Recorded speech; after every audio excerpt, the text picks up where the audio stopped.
What's up, YouTube? It's your boy Ultimate Gamer C24 in the building. You feel me? Now listen, the last reaction video that y'all have, I guess, watched, YouTube has took that video down.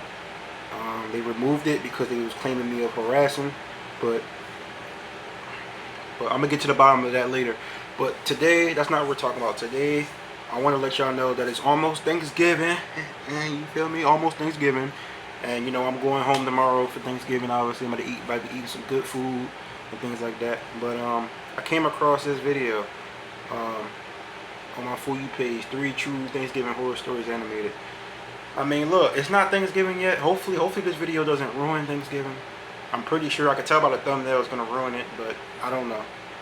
The thumbnail could just be the thumbnail. I don't know. But anyways, I'm gonna make this my thumbnail. But so basically, this is like a true horror story. It's like a horror story for like fucking Thanksgiving. So, but we're just gonna get straight into it. If you guys are new to the channel, make sure y'all subscribe. If you haven't already, hit that post notification bell. You know, and yeah, and also make sure you smash a like on the video. You know, if you like these reaction videos I do, because this is what I do. I do reaction videos. So if you like it, and you know, anyway, without wasting any time, let's just get right into the video. Thanksgiving used to be awesome. Imagine a cozy house, the smell of turkeys and pies filling each room. It was awesome. I'll be running to the But kitchen. when I was 16, something went down during Thanksgiving that still freaks me out. High school sucked that year, and not because of the academics. After some messy drama, I found myself in the outs. Getting picked on became part of the daily routine, so you can bet I was counting the days down to Thanksgiving. I needed a break, and I was desperate for some of Grandma's home-cooked comfort food and a pause from the high school horror show. I was also hoping to catch up with my dad. He was always swamped, working late at his family law office. We barely talked, and I had stuff on my mind I needed to hash out with him. The homework and the bullying were just too much, and I needed my dad to help me figure things out. But that Thanksgiving, instead of the peace and quiet that I was hoping for, something happened that turned my safe haven into the setting of nightmares. We were at my grandma's house when all hell broke loose. Our family isn't huge or anything. It's just us. Me and my little sis, our parents, my aunt and uncle, a couple of cousins, and grandma. A nice small gathering. The guys, including me, were up to our usual pre-dinner mischief, sneaking bits of the turkey when we thought no one was looking. It was like this little tradition, a game almost. Mom hated it, always scolding us for ruining our appetites, but Grandma was a partner in crime, always slipping me an extra piece with a sly wink. We had just settled around the dining table, the room warm with the buzz of light conversation and the golden glow of the chandelier. Dad was in the middle of saying grace, a moment where time seemed to pause, where everything was perfect. That is, until a loud bang at the front door shattered the moment.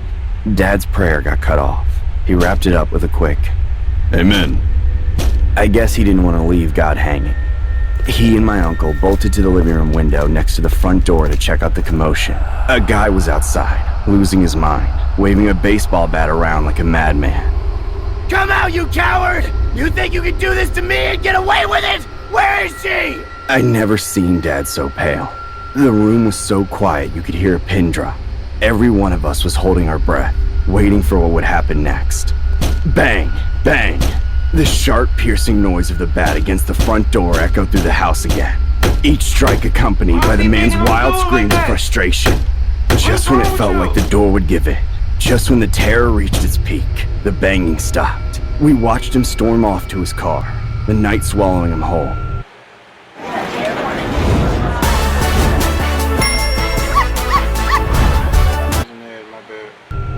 Uncle Drew was the first to snap out of the shock. He dashed into the kitchen and came back armed with a large knife and Grandma's stone rolling pin, still speckled with bits of pie crust and flour. He was ready for a fight. But Dad, he just stood there, staring at the door, silent. It was like he was frozen, the color drained from his face. I'd never seen him like this, so helpless. The Dad I knew was a rock, but this guy outside, he'd turned Dad into a statue. The silence was a living thing, oppressive and thick, wrapping its icy fingers around each one of us. Every creak of the house, the distant sounds of the night, seemed amplified. echoing the terror that the man had instilled. Mom was on the phone with the police, her voice shaky with a mix of fear and rage. The details were scattered. I heard our address and the mention of a madman with a bat, but my ears were too filled with the pounding of my own heart to take in every word. The heavy silence was almost as unnerving as the chaos before. Every quiet second ticking by felt like the calm before another storm, and I wasn't wrong. He came back. In the dull light from the front porch, his shadow looked all kinds of creepy. This time, he had a raw turkey in a tinfoil tray. My skin crawled. There we were, inside, trying to hold on to some sense of normalcy. And outside, the symbol of our family gathering was about to go up in flames. As he doused the turkey in oil and lighter fluid right there on the lawn, every cherished memory of past Thanksgivings felt like it was being tainted. He struck a match, and as the flames leaped up, casting wild, unpredictable shadows against Grandma's house, it felt like our safe, sacred family space was anything but. You think you can burn my life to the ground and get away with it? You're going to burn! The man's voice, twisted with rage, resonated with a haunting echo that would linger long after. As the sound of the tires screeching away faded, Dad and Uncle Drew bolted outside, their faces a mix of shock and gutsiness, determined to put out the fire consuming the turkey. They smothered the flames with baking soda, killing the fire's dance. But the dark quiet of the night was a stark reminder. The peace we took for granted was broken, and the safe haven of Grandma's house was violated. The police arrived, and Dad recounted the night's horror, offering the haunting description of the man, his identity an unsettling revelation. The estranged husband of a woman whose divorce Dad was handling. The drive home was nothing like usual. Instead of the laughter and chatter, a heavy silence hung in the car. The whole vibe was just off. Our house didn't feel like the safe, cozy place it used to be. Every room was filled with the echo of that guy's rage and the sight of the flames. I tossed and turned in bed, those horrific images playing on a loop in my head. Sleep was a battle, and when it finally came, it wasn't restful. Then, a light, a creepy, intense glow slipped through my blinds, jerking me out of my messed up dreams into something way worse. Flames were crawling up the front door of our house, and that same damn car from earlier was there, pulling away into the darkness. He found him. Fire! I yelled at the top of my lungs, rushing to my parents' room. We scrambled to my sister's room, then out the back, around the side, into the front yard. Dad tried to use the garden hose, but it was no use. The water practically turned to steam before it even hit the flames. Mom dialed 911, her voice shaking. It wasn't long before the fire trucks rolled up, sirens blaring, drowning out the crackling flames. They worked to get the fire under control. The police picked up the guy my dad identified. Turns out he was to be locked behind bars, where his crazed rage couldn't touch us. But even with him locked up, the terror of that night clung to us.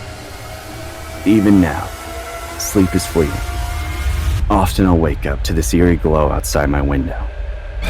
Every time, it's his face I see, twisted in a sickening smile amidst the flames. That's when I really wake up, drenched in sweat. The terror just as real as that night. I can't shake it. But Thanksgiving is like a shadow, following me into every restless night, turning every dream into a front row seat to the nightmare that never seems to end. I went to my grandparents' house for Thanksgiving last year. It was a long-standing family tradition, but last year was different. My grandmother passed away just a month prior, and her favorite holiday was Thanksgiving. She was an excellent cook who collected hundreds of her own recipes, each of which she wrote down and passed on to her children. My mom, aunts, and uncles wanted to host Thanksgiving in Grandma's honor by following all her recipes. I was passing the time on my phone near the kitchen when I heard the first weird thing happen and poked my head in. My mom was trying to preheat the oven for the turkey, but the dial was acting up. Every time she tried to set it to 350, it would slowly turn back down to 325. She did this 10 times, and no matter where she set the dial, it found its way back to 3.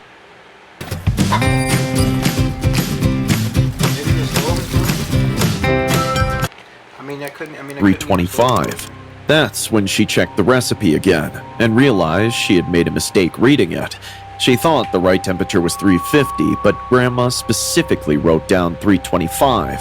My relatives chalked it up to the ghost of old Grandma watching over them and making sure they got all her recipes right. Later on, my aunt grabbed some oregano, but right before she started sprinkling it into the crock pot, the lid just popped off and all of it spilled onto the floor. A quick check of the recipe revealed that she was supposed to use thyme and not oregano. Grandma saved Thanksgiving once again. At one point, my uncle was trying to peel potatoes with a knife for the mashed potatoes. Grandma didn't have a peeler. She did it the old-fashioned way, and my uncle just couldn't get it. The knife kept slipping right off, but it was razor sharp. Sensing a moment to show off, my stepfather told my mom's brother to step aside and let a real man take care of it. Within 10 seconds, my stepfather sliced his right finger open. It didn't take a genius to conclude that Grandma wanted the potato skins included in her mashed potatoes, and her ghost was making sure it happened. As for myself, I didn't believe any of it. I thought it was a nice game they were all playing to imagine their mother was still around while her passing was fresh. Eventually, however, I got bored and walked away to hang out with my stepsister for a bit before the food was ready. She was the only good thing that came out of my mom and dad getting divorced. I never had siblings before until a few years ago when my mom remarried. I didn't care for my stepdad, but my mom was happy that both their children were getting along like family. I was just glad that I finally had a good friend like her. During the feast, the disturbances kept happening. The lights flickered, a chair moved without anyone touching it, somebody claimed to feel a presence, but by that point it was clear that these were made up by my relatives to keep the bit going. After a while, it felt like the ghost of Grandma gag had run its course, and soon after, the feast was over. Then, the only thing to do was hang out with the family, but honestly, I couldn't wait for everyone to go to bed. When night finally fell, I was stuffed into a small guest bedroom with all my male cousins. I waited a couple of hours, then snuck out and met my stepsister in the laundry room of the basement. Once we locked the door, we could finally be together for the first time in what felt like ages. I know it was wrong. We both knew it was wrong, but it just felt so... Wait. Buddy, you taking your sister? And you know you was wrong?